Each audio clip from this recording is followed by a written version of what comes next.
Welcome to War Priest, where you get practical Orthodox Christian experiences, specifically for warriors.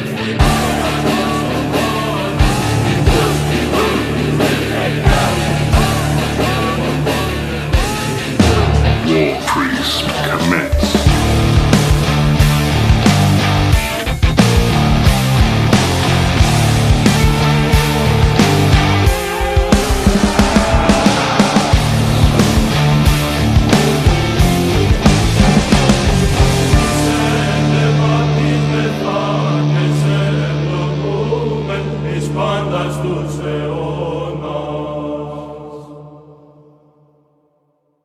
Hey, welcome to War Priest.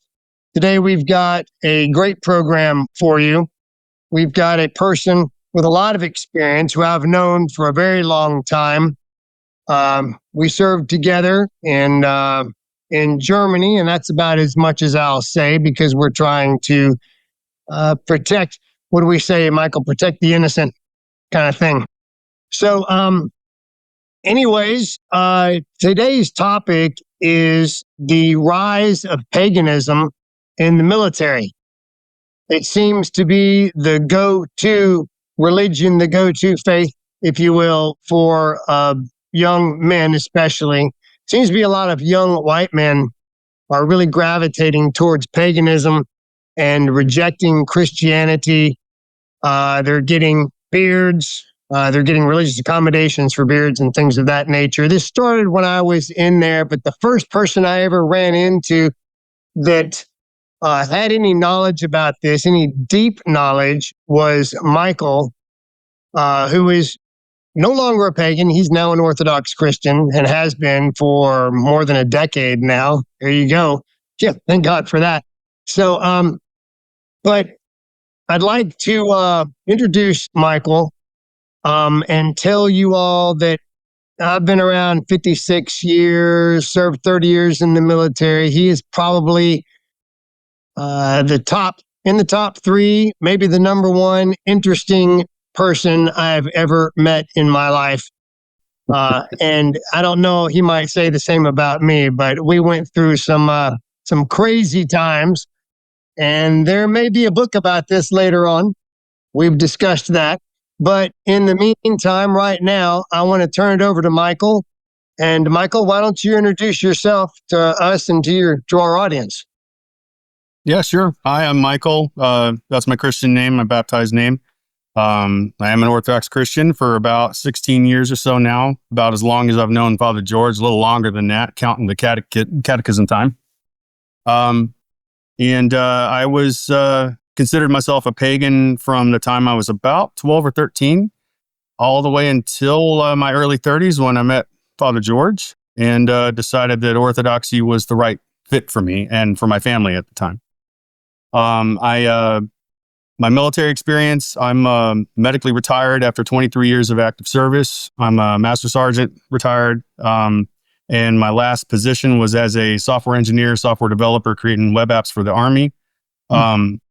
And before that, doing cyber network defense work and doing combat medic work as well. So counting the inactive reserve time and the break-in service, I've been around the Army on and off for about 28 years. And I just retired about 7 months ago. So here I am. Yeah, we're both newly retired. I think Michael retired exactly 30 days before I did. Wow. Yeah. So, yeah, we were on the phone quite a bit discussing disability and all sorts of things leading into retirement, how it feels, the weirdness of it all, being a civilian, that kind of a thing. So welcome to War Priest, Michael. So if you don't mind, and tell us about what you can. If you don't want to talk about it, that's fine too. Tell us about that really cool or really profound incident when you were a young man that led you out of Christianity and into paganism to begin with. Yeah.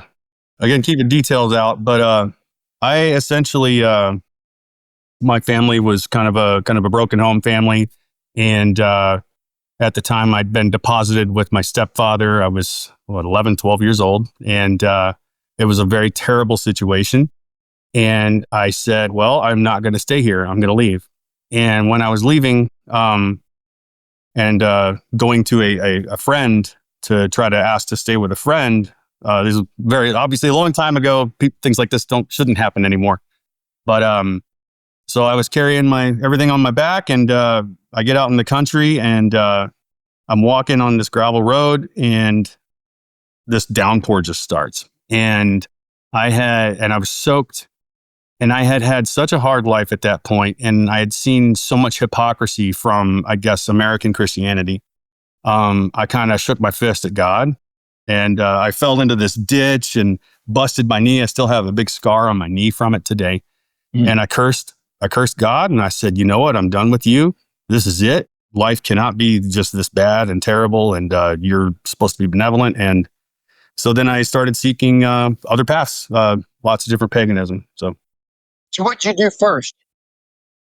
So when I was growing up, I started having I don't want to talk too much about it, but I had a lot of things that kind of guided me toward spirituality in general. Dreams, you name it. I had a lot of things. And so I started seeking, just alternatives. And around, I'd say age 15 or 16, I started finding Wicca, like the paganism of the day. It's still out there. Wicca's big. And I was involved with a Wiccan coven from the time I was around 15 or 16 until about 17. And from that point, I struck out kind of just on my own. And I just started just involving myself in deep study. And I ended up toward my late teens, early 20s in just some kind of metaphysics and agnostic kind of material. And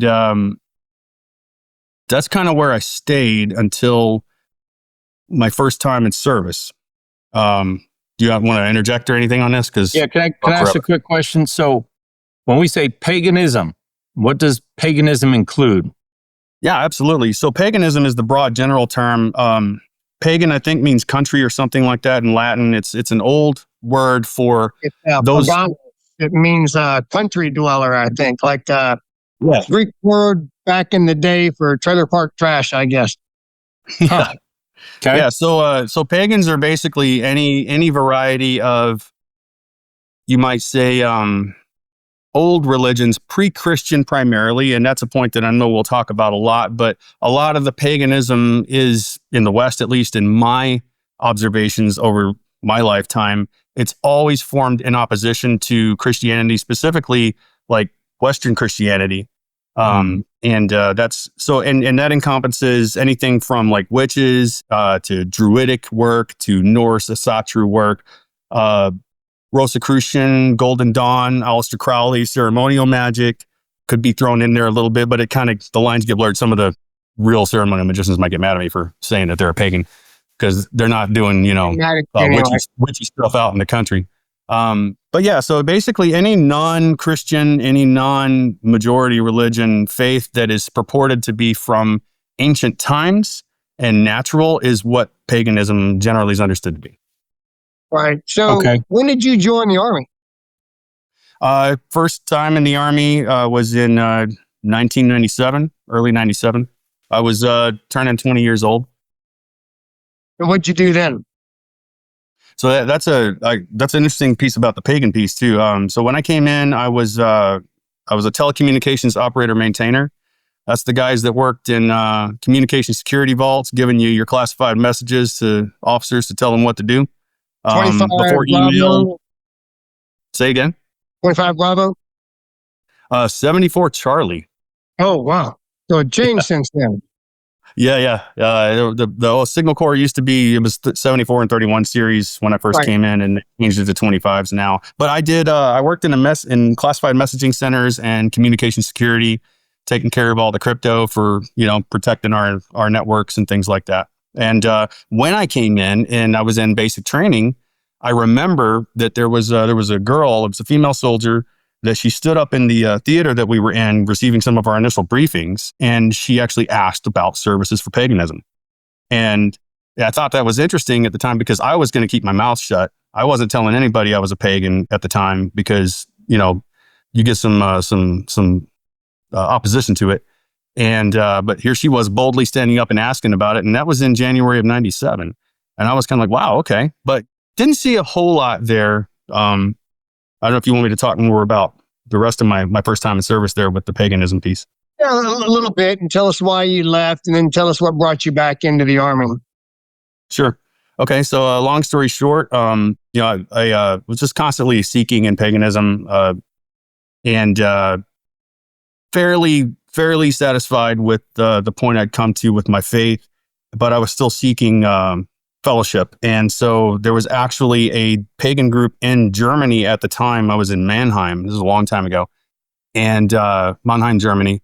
And there was they used to call them DFGLs, the designated faith group leader. Now it's called a designated religious group leader in the regulations. Yeah.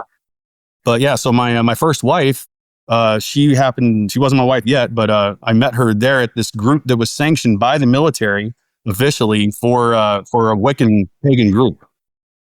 And so we celebrated, co-celebrated together with a group of civilians and military members. We even requested time off from our command for holidays like Beltane, May Day, the Sabbats that the pagans generally celebrate throughout the year. We had time off for that, and that was kind of the gist of it. When I got out of service, it was at the end of my 4-year normal contract, and I'd had enough, and I said, to hell with the man, and I'm going to get out and do what I want, and that's what I did for 5 years. And then you came back to the man. Mm-hmm. So what brought you back to the man? A combo of things brought me back to the man, but one of them, and I mean this honestly, was I felt like I hadn't done my duty because I got out of the military in early 2001 before 9/11. And then 9/11 hit, and then Afghanistan kicked off in 01, and Iraq kicked off in 03. And I kind of felt like because I hadn't deployed and I hadn't gone to combat my first time in service, that I hadn't actually done my job as a soldier. Right. Also, to be honest, the benefits are fantastic. If you're willing to put up with it, the benefits are amazing. And after having been out on my own for a while and going, well, yeah, I can give the finger to my boss. I can quit. Well, what are the consequences? Well, so once I kind of weighed everything and also was looking at the combat piece, and we had active combat operations going on, I decided to come back in 2006. Right. Is that when you went to 3rd ID? That's right. Yep. I was Ottomia, right? That's right. Yeah, I was in Ottomia with 3rd ID with a cavalry unit, and was a combat medic for part of the time. And the rest of the time, I was basically I ran the S6 shop for them at a combat outpost. Right, and you wound up on your commander's PSD as the RTO in Ottomia for a while, didn't you? Yeah. Yeah, we did that, and then we were also at a place called Cop War Eagle, which was pretty rough at the time. We were hot bunking there for a while. I was an RTO there as well. Yeah. Okay. All right. Still a pagan at this point, right? And then can I ask some stupid questions here for a guy who's just not that well versed in it? So, what is your I guess as an Orthodox Christian, we'd say like, what is your prayer rule as a pagan, or what do you try to accomplish as far as ceremonies or spiritual disciplines or whatever? Yeah, like what are you doing as a pagan day to day, or what are you doing once a week on your whatever Sabbath equivalent? Sure. Can you kind of talk about that? Yeah, this is actually, I love to talk about this part. So I kind of came to the understanding that paganism is, now that I'm an Orthodox Christian, paganism is in general a spiritual salad bar. It's a buffet. There's no rules. And I'll say this later, but Orthodoxy provides accountability. None of the other ones really do. There's no hard and fast accountability in most of the pagan mythologies. Myself, what I ended up doing, I never really felt that I could take the Wiccan Sabbats and prayers and spell work and things fully seriously. I felt they were too light I thought they were not serious enough. They didn't answer questions for me. So I personally ended up in a combination of ceremonial magic, like Aleister Crowley kind of sigil work, and also some divination, some what do you call it now? Summoning. I did some summonings. I did a lot of sigil work. I did a lot of energy work. What's that last term you said? Sizzle work? Sigil work? What is it? Sigil, like a sign or a seal. Okay. Yep. Like What does that mean? The cross is actually an Orthodox sigil, is what people might say. Very Okay. much. And if you, a reference would be the Lesser Keys of Solomon is a good place to look for sigils and seals. And you'll see those, there's sigils and seals for angels, for demons, for, the princes of the devil, or the archangels, the Enochian magic. They do a lot of that stuff. So, a sigil work is essentially, in a nutshell, you have a symbol and you either draw it yourself or print it out. You meditate on it. You do some focus on it. You say some words, some prayers maybe, and then you let it go to work. And then that sigil basically carries its own energy, like our icons might carry grace. And it is designed to affect some action that you want to take place. Like you fall in love with somebody, you want this guy to have an accident, you want to protect yourself from an evil influence, things like that. So are sacrifices, I'll just ask the question because I know people are asking it, are sacrificing of living things part of paganism or not? It all depends on the tradition, on the person. Like me personally, I include voodoo into paganism, and that's a great example. Everyone understands they sacrifice chickens during their spells and their rituals. And then they mix that with, that African paganism with Christianity, like down in the Caribbean and places like that.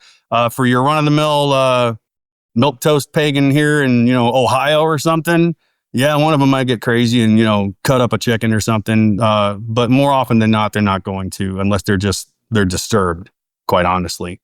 There is blood magic. There is, I would say, a lot of... I don't know how to phrase this properly. I would say it's powerful if they do it.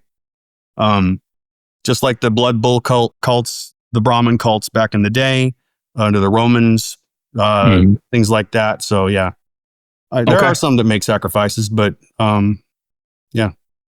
So your journey through paganism had several stops. One of them, I recall you were a high priest in the cult of Isis. And then at some point, you became really involved in the pagan cults of the ancient Roman military. Can you talk about that? Yeah, absolutely. So my first time in service with my ex-wife, when we got married, again, she was the faith group leader for the pagan group that we were around, sanctioned by the military. And she had been officially sanctioned and ordained by a group called the Temple of Isis. And if anybody's a student of history, Roman history, the cult of Isis was very much alive and well during the Roman period. And it's an Egyptian cult, centers around the goddess Isis and the 42 laws of Ma'at, which is kind of their 10 commandments, you might say. And 42 of them. Yeah, they got 42.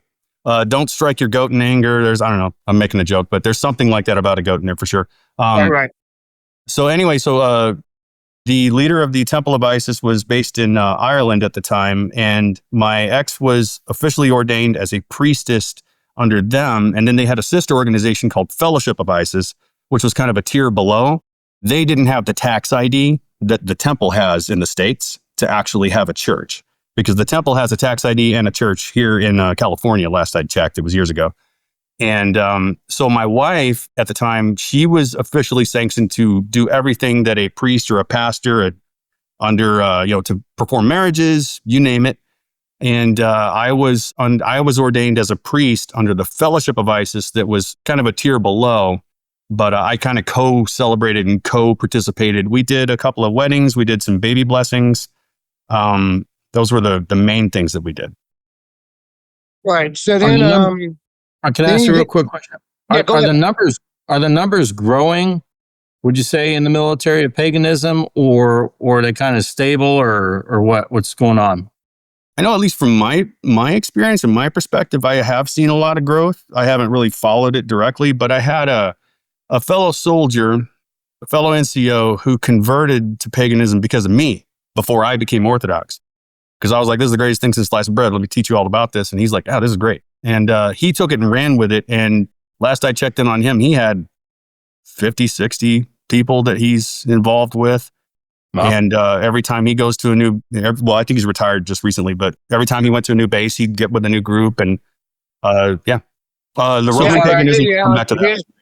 It is growing. When I was the garrison chaplain at Schofield Barracks, second stop before I retired, before I went to SOCPAC, we had a group called the Inner Circle, and they actually got in some trouble. Had a lot of weird sex stuff going on between the soldiers, and I think they actually wanted to use a chapel. I don't know. Outside the chapel, they killed something. And on a military installation, that turned out to be a no-go. And I remember being involved in that. Things got out of hand pretty quickly. And I've had experiences with Wiccans and pagans. Probably the last half of my time as a chaplain, it really, really kicked off, which brings me up to my next question for you for discussion. And from my own experience, I've always had soldiers come into my office and say, oh, well, I'm like, well, what's your faith background? Well, I'm pagan. And most all of them in infantry, special ops, are white males who are into Norse mythology, Valhalla, that sort of a thing.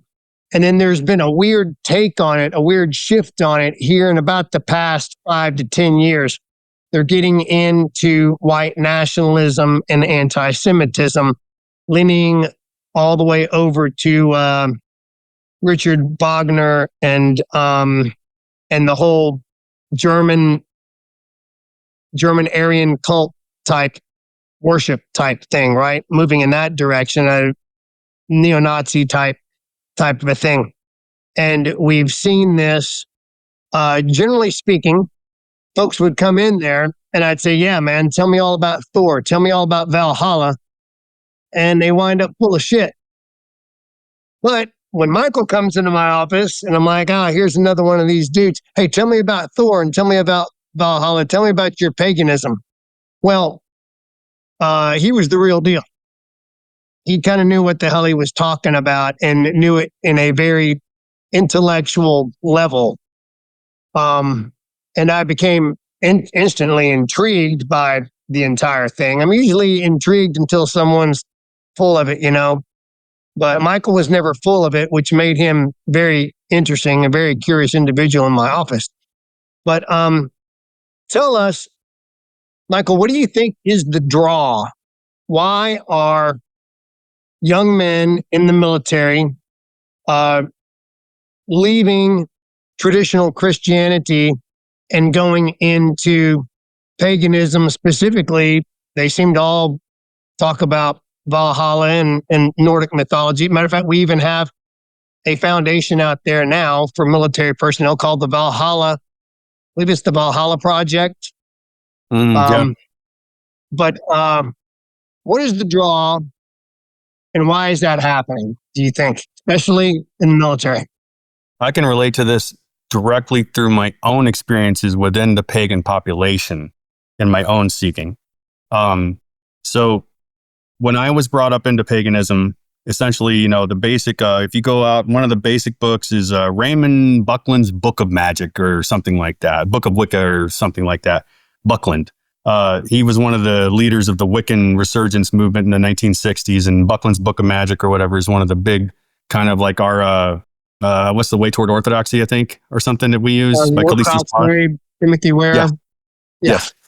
So this book, Buckland's Book of Magic, and all the way through everything else in paganism, Wiccan side, always talks about how there's supposed to be a balance with the male and the female, the yin and the yang, positive, negative, God and goddess. So masculine and feminine. So as a man searching, as a young man searching, I come into this faith going, I want to find out about the green man, as it were, the way of the warrior, the hunter archetype, things like this, the warrior archetype.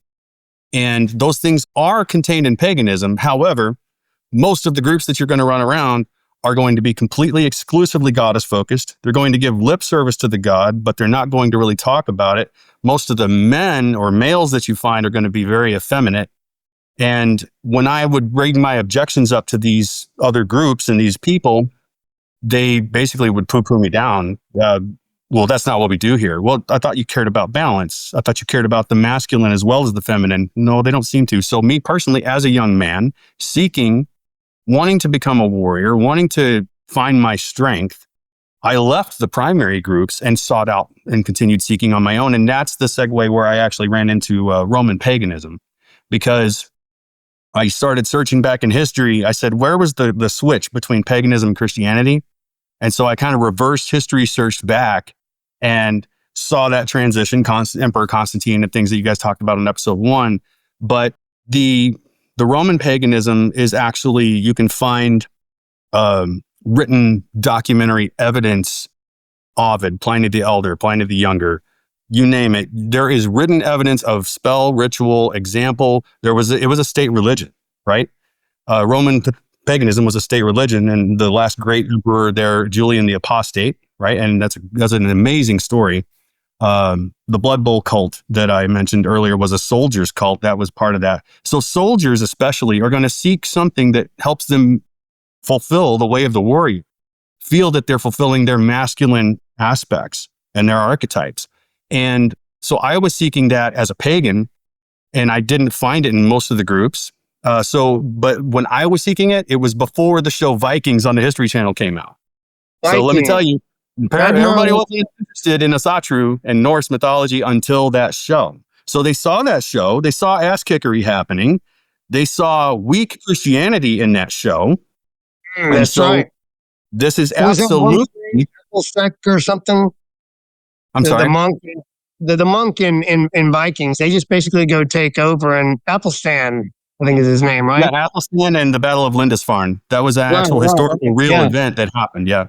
And so, of course, young men, when they're in a society that we have today in the West that's telling us that we can't be masculine, that to be masculine is toxic, well, we're going to seek something. And unfortunately, nowadays, they see the Vikings show. They said, oh, that was a religion. That's cool. Let me do that. That's a fighter thing. I want to feel like I'm a fighter. I want to feel strong. I don't want to feel weak. And they don't know about Orthodoxy, period. The West does not know about Orthodoxy still today, unless they hear it in a negative aspect in the news or something like that related to Russia or Greece or something like that. So of course, all of these young men today, they're like, man, I can get a beard. I can be tough. I get a, tomahawk, I can get an axe. Christianity's telling me to turn the other cheek. Right. Right? Christianity's telling me to down. Died on a cross. Why would I worship a dude that died on a cross when I've got Thor and his hammer and is an ass kicker over here? Yep. Yeah. And then furthermore, and then we can talk about feminism and the effeminate man in Orthodox Christianity, or Christianity in general too, which seems to be a turnoff. What was your experience with that? Yeah, I mean, like I said, I grew up around hypocrisy in the church, Protestant in the South, in Nebraska and Texas and Arkansas, and I saw liars, I saw cheats, I saw people not living up to the values that they purported to live, the 10 Commandments, even just that simple. I saw that they didn't have answers for the questions I had. Where did the soul for babies come from before birth? Right? What happens if a baby passes away before baptism? Do you even get baptized? All these questions, most of those groups can't answer. And it's very disheartening for young men to come into that and say, well, is this all there is? So I remember you telling me that in my office, 16, 18 years ago, whatever it was. You were describing this God, this very Calvinist God, this eeny, meeny, miny, mo God. I'll take this guy and this guy. The rest of them are going to hell. And then you described all of these things. And I think you said, I hate that God. And I think I replied, yeah, I hate that God too. Fortunately for us, he doesn't exist. Yeah. Yeah, I think I remember that. Yeah, I remember that story. I also remember, I don't know, why don't you tell the story about when you brought up Wicca and what the response was, and somehow that pissed you off pretty good. Well, I can't. You reminded me of that. I'd forgotten about it. It was intriguing because I had cornered chaplains in the service and hit them with all the tough questions. And I didn't have much respect for Christian chaplains because I didn't think they knew what they were talking about. And then you told me, well, yeah, we got paganism. It's just better. I was like, Wicca. I was like, oh, Wicca's cool. We just have the better Wicca.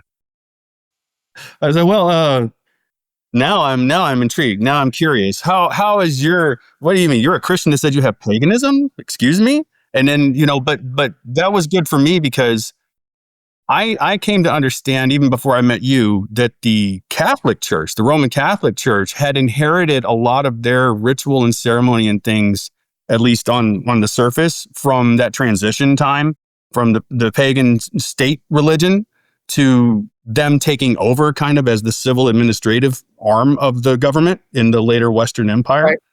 And so, they had a lot of things that were inherited from that time period. And I was like, oh, wow, that's why they're so, that's why they swing the incense a certain way. That's why they call out to this and that, just like I would if I'm doing, calling the watchtowers and paganism and Wicca or invoking the cardinal directions or things like that. There's some rules there. There's some ritual. And and then when I did get deeper into Orthodoxy and learn more about it, I said, wow, this is the key for me was the mysteries. And this is the thing that I think most of the Western Christianity doesn't have. Now, I'm a seeker, though. I don't know if other people care. A lot of people are just cradle Christian. They don't want to go deep. They just want an answer. They want a group to belong to. For me, I needed more. I needed the meat. I needed the why. And the mysteries of Orthodoxy provide that for me through the church fathers and their writings and talking with you as well and others. So for those folks out there, those young men that watch Vikings, they hear about Thor and Valhalla, and that's badass. And they're pursuing that sort of a thing because they're tired of effeminate Christianity. To be honest with you, I'm tired of effeminate Christianity too. But for those people, because you went down that path for those reasons, what would you tell folks that are seeking that path about your experience in it and where it dead ends, or the disappointments, or the unfulfilled expectations, things of that nature? Tell us about that. Yeah, absolutely. I would say one of the primary problems with any type of paganism for any kind of young man who's seeking, is that there is going to be moral relativism no matter what. There's not a hard, fast set of rules like there is in Orthodoxy. We have accountability in our faith. We have repentance in our faith. We have a call to action and a call to judgment in our faith. The other faiths, paganism and things like that, they're very, very relaxed. They're very relativistic. They say, well, you don't really have to stay and believe this thing if you don't really want to. Nobody's holding their feet to the fire. Young men need a framework to live within, a framework to work within. And one of the things that Orthodoxy provides that the Norse faith doesn't really provide is the familiar role as father and husband and leader of your family within the sacrament of marriage. And Asatru really doesn't frame it in the same way. They don't say, hey, young man, you have a job. You have a job to follow God, to teach God's teachings to your wife and your children, to provide for them, to protect them, to take care of them. None of that's really there in that faith. It's not presented the same way. So there's no final end, real truth, I think. I don't find it in it. I find it more as LARPing. I think LARPing, what do you mean by that? Live action role play. I like to pretend that I'm a vampire sometimes. It's cool. I like to imagine that. I like to imagine I'm a Viking guy when I'm watching the show. That's fun too, but it ain't real. Christianity's real. The Orthodox way is real. We take care of our families. We stand up for what we believe in. We're called to accountability at confession. We follow Christ. We look to be like him, and we evolve through theosis, illumination, and deification. I'd like to see somebody come up and tell me the same thing, and that's not true. And maybe they would, but I'd like to see where there's a full faith for everyone, where it's the doctrine is expressed so that they have an actual guideline to go by, and they're not just making it up as they go along, because I guarantee most of them are. Right. What is the Satra? You mentioned that twice. Yeah. Asatru is the other name for Norse paganism. Asatru. Say it again. Asatru. Asatru. Asatru. Yeah. Yeah. So how is it that this neo-Nazi stuff is being brought in? Like, where's the common thread between Asatru and Norse paganism and neo-Nazism? I think, unfortunately, I would align with some of the talking heads in mainstream media with this when I say that with the rise of populism and the lack of faith in our society and culture and government, along with an eroded moral center where we are just morally relativistic now, men are searching for something to believe in. They're searching for a cause, just like anybody would go out here and be an activist for something. Like, oh, they're mad about, whatever in Palestine or something. They're going to go sit in front of the Capitol and protest. Well, young men want something to believe in. They're seeking. They're not finding it. And so they're continuing to delve deeper. And probably, actually, now that I'm thinking about it, when they're in the Norse faith, since it doesn't have the deeper pieces, they may continue seeking and go deeper and then find those things. So they're saying, well, I'm not finding everything, and I'm not finding my identity completely as a Norse guy, as a follower of Thor and a warrior in the army. There needs to be more. There needs to be more. What about my people? There's a lot of conflicts with identity politics and the attack with Marxism nowadays. And young men are seeking something that provides an outlet from that, because in that one, they're at the very bottom of the victim Olympics ladder. That's right. Yeah. No matter their color. No matter their color. Alex, you got any questions? Oh, I'm just thinking. It's insightful. It's very insightful for someone who hasn't really paid too much attention to it. This is generational. This happened. So when I was a captain, hanging out at the battalion with the battalion little folks, you were already up at AFRICOM headquarters, way up in the nosebleed section. So you didn't see this as much, but it's very prevalent among, I want to say, E6 and below, combat arms, hardcore type kids. Pipe hitting type dudes. You also see it on the special operations side. Not to belittle it, okay? Not to. When I bring this up, right, with people in my circles, just the topic, it's seen as a reaction to the popularity of what we're seeing in the movies and what we're seeing on social media and what we're seeing in Marvel and what we're seeing. You know what I'm saying? It's like there's been a lot of talk about Vikings in the past 5 to 10 years. And so what I'm hearing is this was happening before all these movies, is what you said, Michael, right? So I guess I wasn't aware of that. It sounds like it is becoming more popular now, right? Do people hit a wall? Do they come to the point that you do? Is that common? Where you're like, wait a minute, it's like we are being relativistic. We really don't have a set of things to identify who we are. Everybody does their own kind of thing, right? Does that happen frequently, or can you just get deeper and deeper into it? I'm sorry. Can you say that again? I'm not quite. Yeah. So like, does everybody eventually come to the conclusion that, wait a minute, this is kind of just like we're faking it, right? We're trying to be tough. We're trying to be something. We're not Vikings. We're not. Do they come to that conclusion that you did frequently, or is it? Do some people just keep diving deeper and deeper into it? I guess is my question. I think it's the same as somebody deciding to be a born again Christian, and they go around one day saying, "Oh, praise the Lord," but they didn't really do anything. Mm-hmm. They didn't do any work. Okay. And then 2-3 weeks later, they're back on the wagon again. They're doing whatever.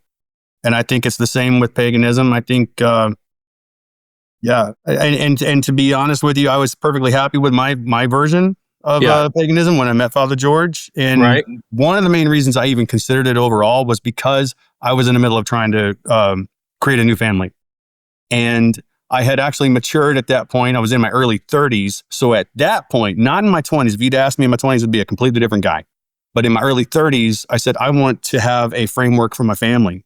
If you'd asked me in my mid-20s, I'd have said, no, my kids, they can be whatever faith they want. I'm going to just expose them to them all and then let them decide.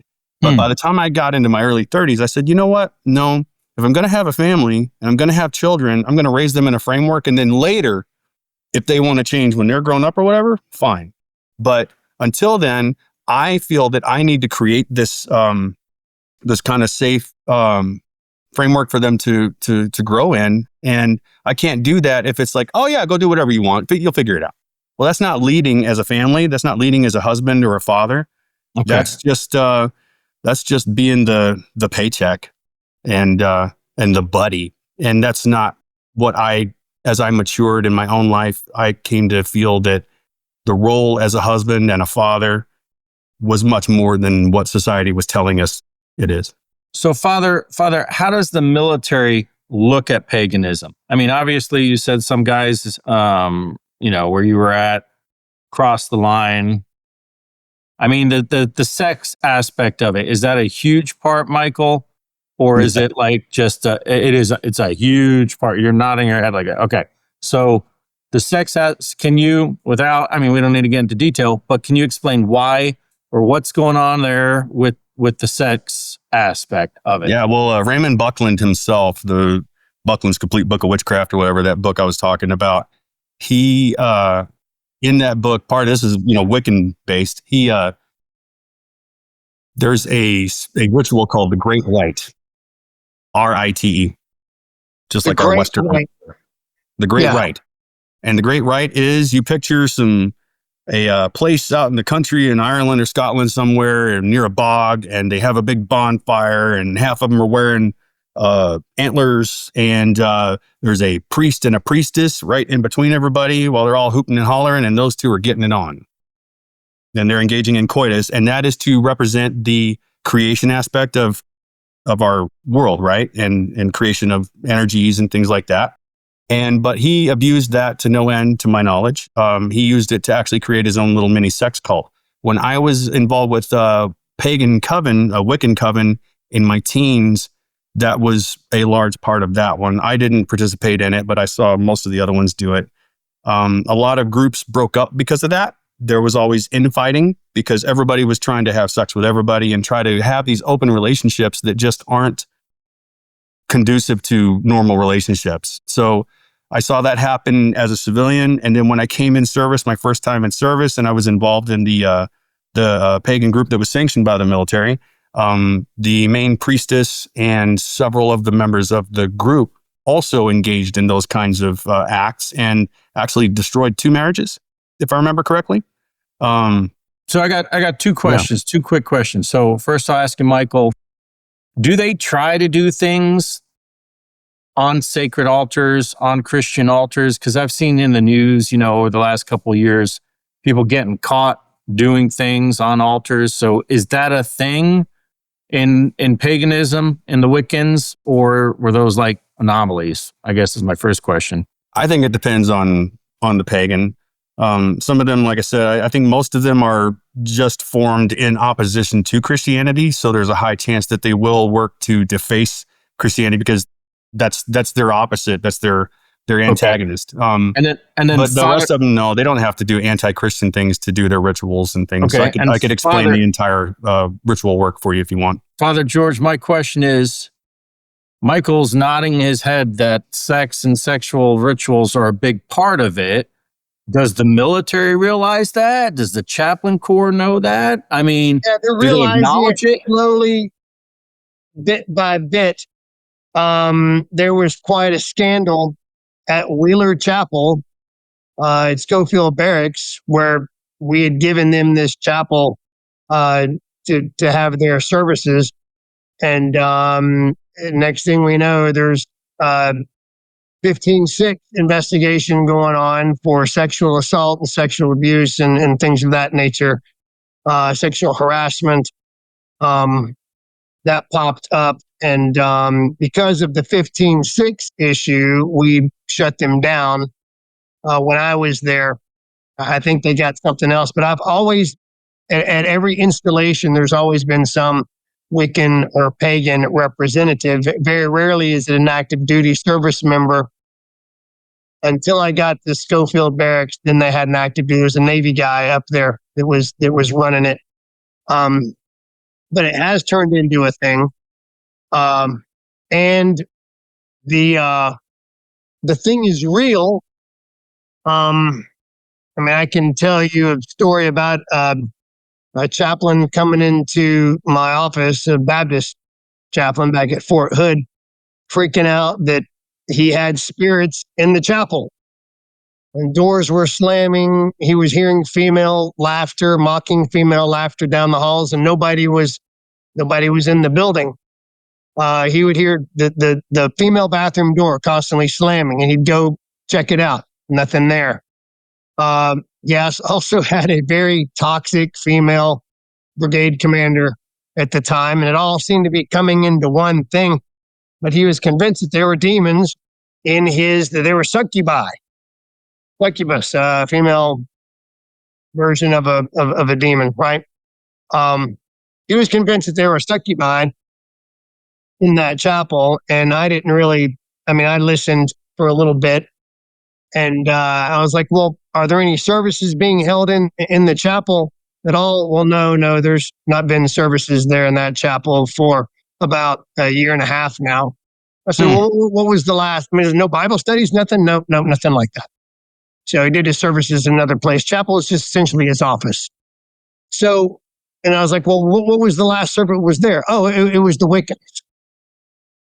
So I immediately thought, okay, well, there's probably they left their shit over there and didn't clean up. Right. So I got to go clean it up. And that's essentially what we did. And they talked about some remarkable things going on as I was doing the St. Basil's exorcism prayers in there. But I never saw any of it. Michael, you've commented also. I remember we were blessing holy water together one time. There are some spiritual sensitive people out there that see things. I've never seen it myself, but people have commented. But so Michael, what was it? I mean, you met me in the middle of all of this, and there was a lot of very remarkable things that went on during the time, and very challenging things that we won't get into in this particular podcast. But can you give us and our audience an overall sense of why orthodoxy was the answer? I remember when I first met you, I thought you were as lost as last year's Easter egg. And I had no idea that 18 months later, I was going to be baptizing you. Like, no idea whatsoever. Probably one of the most phenomenal 180 turnarounds I've ever seen in my life. But I'm still remark at it, even to this day. Whenever I have questioned my ministry or my service in the Army Chaplains Corps, hey, have I ever done anything good here? I mean, I'm collecting a paycheck. I always go back to Michael and I'm like, man, that was something crazy. But can you maybe explain a little bit of what the draw to orthodoxy was and why you dumped all of this stuff that you'd been doing since you were 12 at the age of 32? Can you talk about that a little bit? Yeah, I mean, so I will say that it was a perfect storm of circumstances is one of the things, because it was pretty amazing I think it was only 5 Orthodox chaplains in the Army at the time. And Right. You ended up landing in my battalion. And coincided with me looking to find somebody that would perform a marriage ceremony for a pagan and a Greek Orthodox girl at the time. And yes, that's what you originally asked to do. yeah, without going into a whole lot of detail, I was in a pretty rough state at that point in time. I'd just come back from deployment, and I was in a lot of trouble personally. I'd gotten myself into trouble a lot, and Orthodoxy provides a framework for repentance. Orthodoxy provides, virtues that you could follow, though. Orthodoxy provides accountability that I don't know a whole lot of other religions do, except for, okay, well, the pagans will say, we have a threefold rule. What you do comes back to you 3 times. Okay, oh, there's karma over here on the Buddhist side. Right, sure. Over here, we're like, hey, don't lie. And if you do lie, well, you sinned, you missed the mark, come and learn from this and evolve. I don't know of any other faith that does that kind of thing. I don't know of any other faith that not only calls you to accountability, has a framework, tells you, hey, this is how you're supposed to behave, be a good boy, and also gives you a way out and says, if you're not perfect, we'll help you become perfect, because it's always the journey. And I really needed that. But also the faith itself was compatible with my previous beliefs for the most part. A great example of that was the distinction between pantheism and panentheism. So the Orthodox God is panentheistic because he is composed of created energies and uncreated energies, right? So he stands alone, unique and independent of creation, but also is part of creation. This is in Maximus the Confessor's cosmologies, by the way. These are the things that I care about. And as a pagan, my particular version had been pantheism, where I believed everything was God. So collectively, everything comes up to it's a sum of its parts. So we kind of have that in Orthodoxy, but God is still apart and separate because he is the superior being. But that distinction between those two, okay, well, as a pagan, I was like, well, I'm part of God. God is everything. Well, I'm a God. Well, guess what we have in Orthodoxy? I don't want to confuse your guests, but when they go deep and they go looking at a theosis, we become like God. Yes, through God grace became man so that man might become God. St. Athanasius said, "Yep." Yep. And so the more we follow our, Christ's teachings, and the more that we work toward our own evolution, as it were, through theosis and follow the sacraments, then we achieve the same thing that I understood myself to be achieving as a pagan, is what I'm getting at.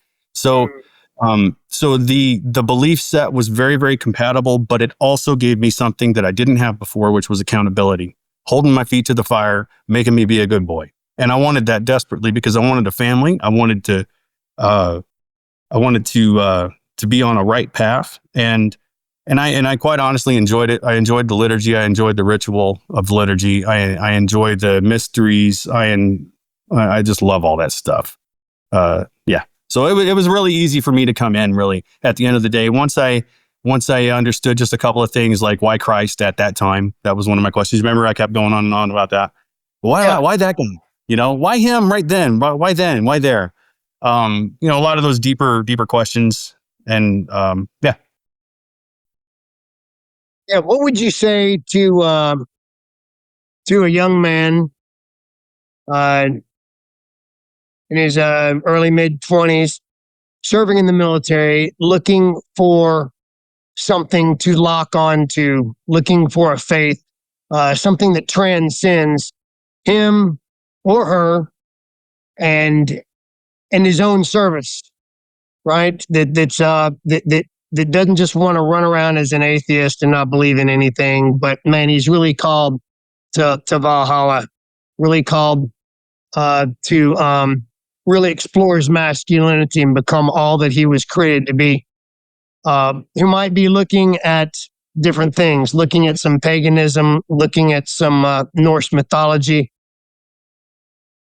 perhaps accidentally ran into Orthodox Christianity. What would you say to that guy, having been there yourself? I think I would probably say have a good, strong look at the church militant as an overall concept and thing to understand. Talk about that a little bit.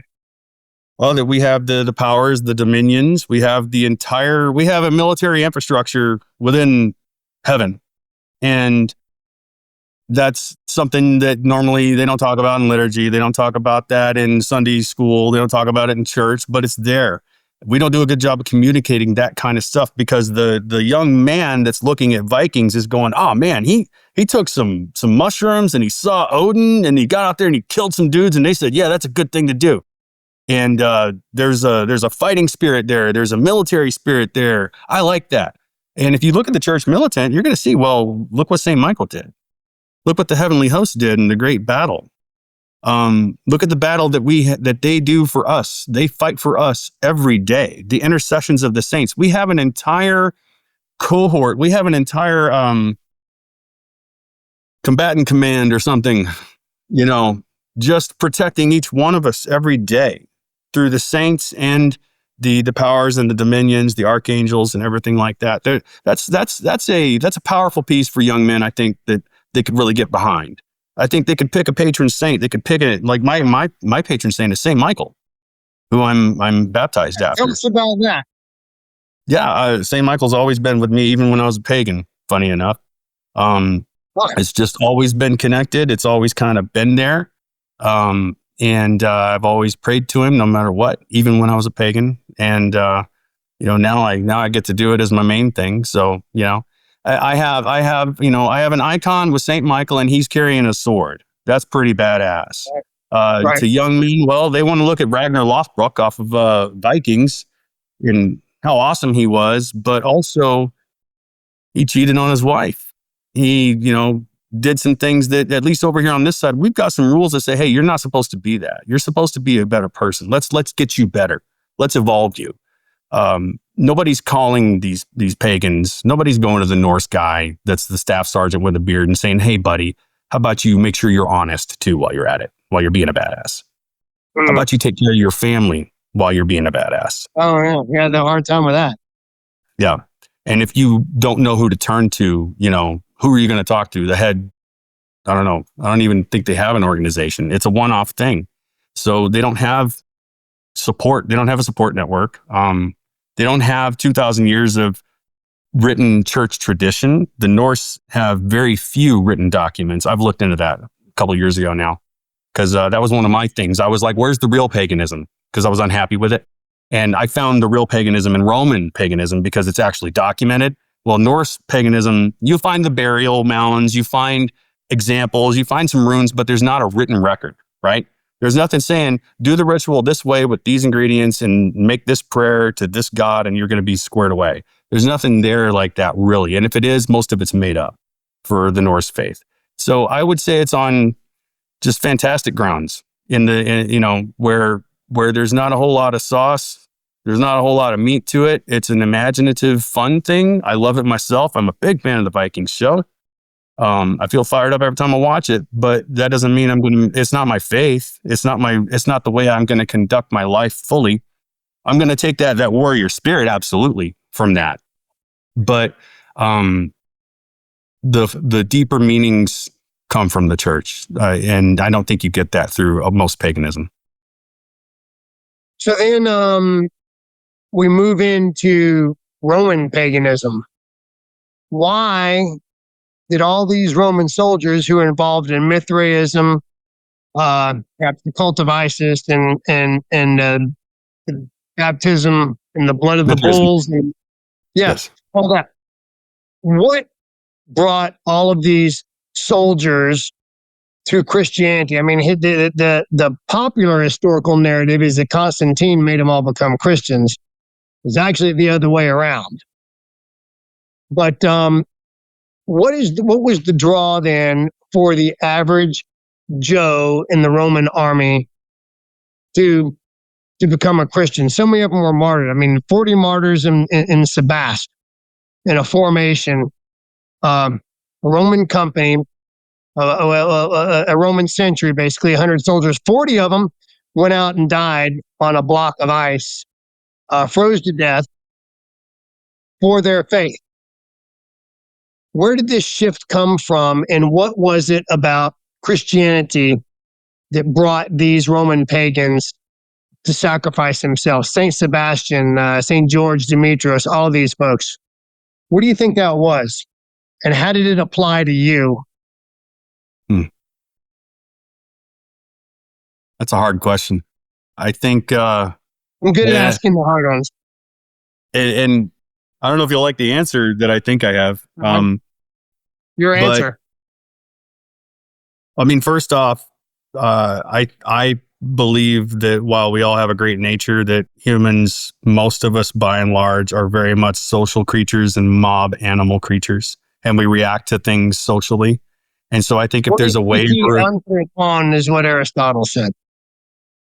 Politiki anthropon, yeah. politica anthropon, yep.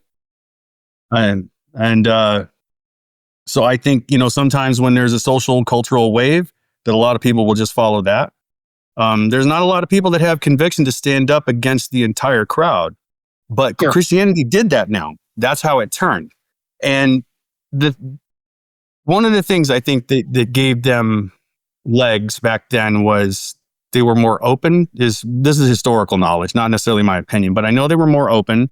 I know they were more accepting of people. They didn't say, well, you had to be this kind of faith, or you had to be this kind of tribe or whatever to be our part of our faith. You can be anything. I know they let everybody in, basically. I know they gave everybody that framework, that salvation, something to hope for. And then I think just seeing the conviction of faith, because I've never heard of a whole lot of stories before Christianity of conviction of faith. Not a whole lot, right? Now they are there, but not the same way. You didn't see people saying, well, I'm going to let you kill me because I believe in Mars. Right. I believe in Carnunos. I don't, not that I'm aware of. And in any case, we don't have a whole lot of records of that. Sure. So I think it was a combination of social movement and a new message that was unique and different from anything that had ever come before it. That gave people a sense. Seemed to fulfill, I remember hearing in seminary that for the common Roman soldier, Christianity seemed to fulfill their belief in Mithraism, becoming baptized in the bull, sacrificing the bull and baptizing yourself in the bull's blood. Well, that's just a bull. We are baptized into Christ, baptized into, as you used to say, all that is, right? We're baptized into that, and we partake of that blood sacrifice, which the liturgy turns into a bloodless sacrifice that's connected archetypally. Is that the word? It's connected by archetype to that blood sacrifice, right? And that meant something. That was like the fulfillment of their Mithraism. It was the fulfillment of their Zoroastrianism. It all came together, and it made perfect sense. It made perfect sense to the Roman soldiers. It made perfect sense to the Stoic philosophers. And two main places where Orthodox Christianity originally spread: the Roman army and among the Stoic philosophers in Alexandria, Egypt, originally in the first 2 and 3 centuries. So I remember we had talked about that a while back as well. So, and then that also appealed to you. So, Alex, anything? Yeah, Father, I was just looking up the way that the apostles died. So Andrew was crucified, Peter was crucified, John was boiled, they think, possibly. Matthew stabbed, Bartholomew flayed and beheaded, Jude axed or clubbed. Well, Judas, we know what happened. But let's see, Simon crucified or sawed, Thomas speared.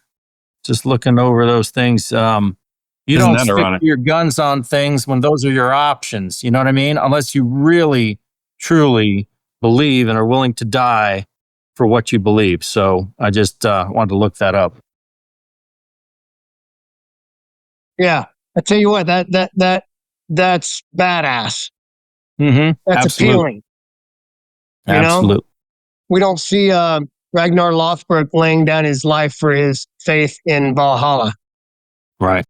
We just don't have that. It's just missing something. It's just weak. And we could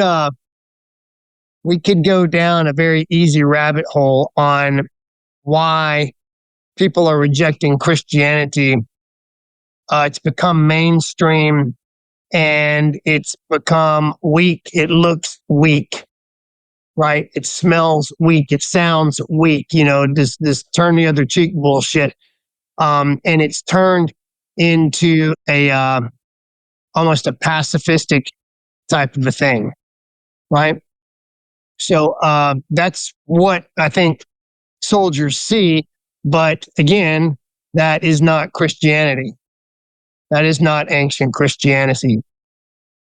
So that was my experience of it, and my understanding of it as well, having studied it now for quite some time. That remains the narrative. But we are at an hour and 5 minutes. We are, Father. We are. This has been really great.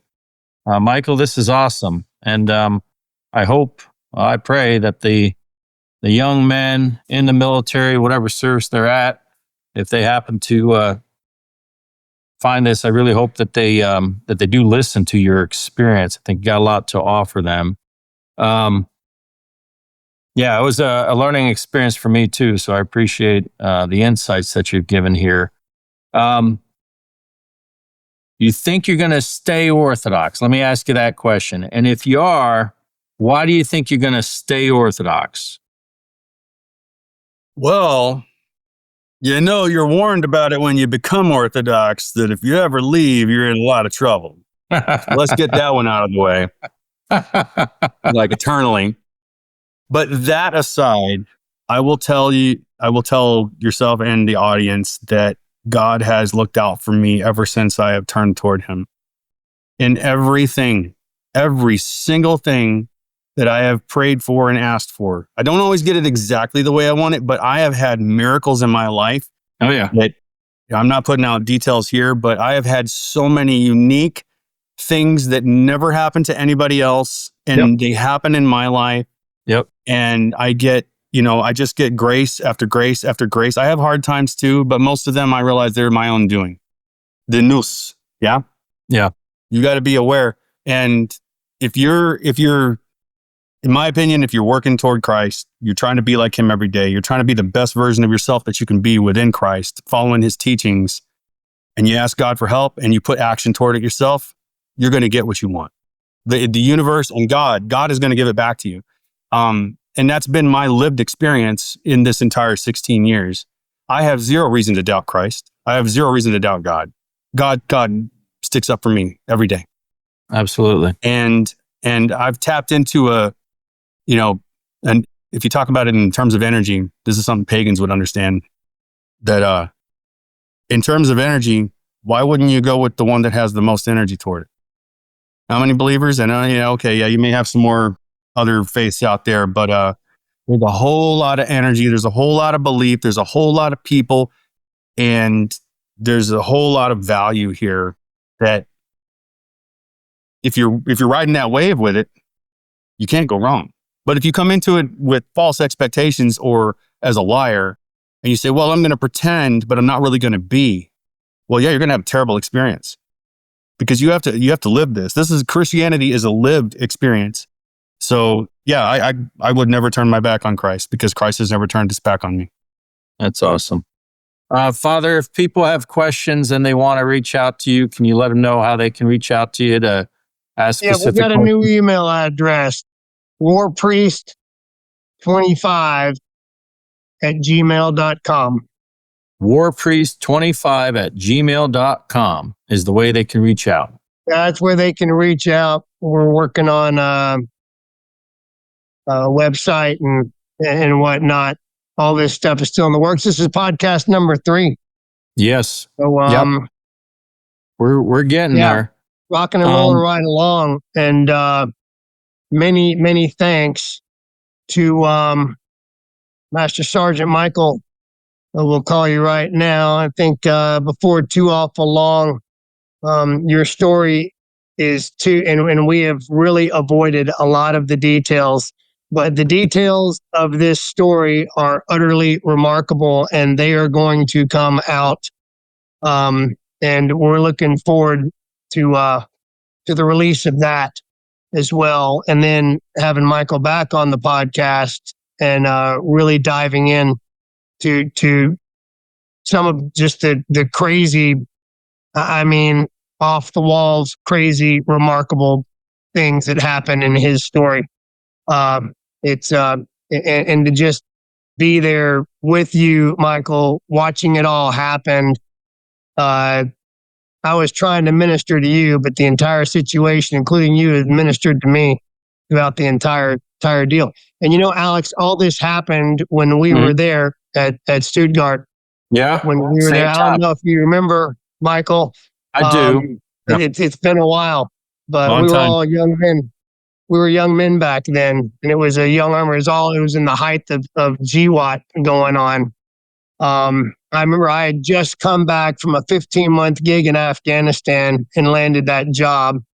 And Michael had just come back from a 15-month gig in Iraq, where he basically sucked up Adamiyah in Baghdad. And for those of you who aren't familiar, Adamiyah is a suburb of Baghdad, kind of like Sadr City and that sort of a thing.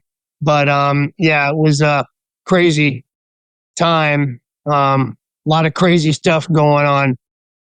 And then we all wound up there together, the three of us, at that little bitty chapel there in Stuttgart, Germany. You That's recall right. the Little Blessed Sacrament Chapel. That's right.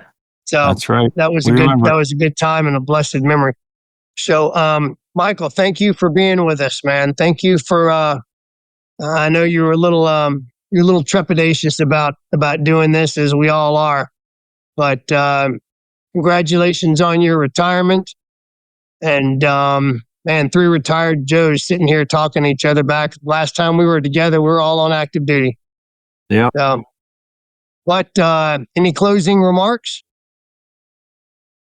I got nothing. Thank you, Michael. We really appreciate it. Father, you're going to close us out, and then we'll do the outro here. I'll close this out. Hey, everybody, thanks for joining. Remember, wherever you are, you're not alone. This is War Priest signing off the net. This is War Priest. signing off the net. God bless you. Out.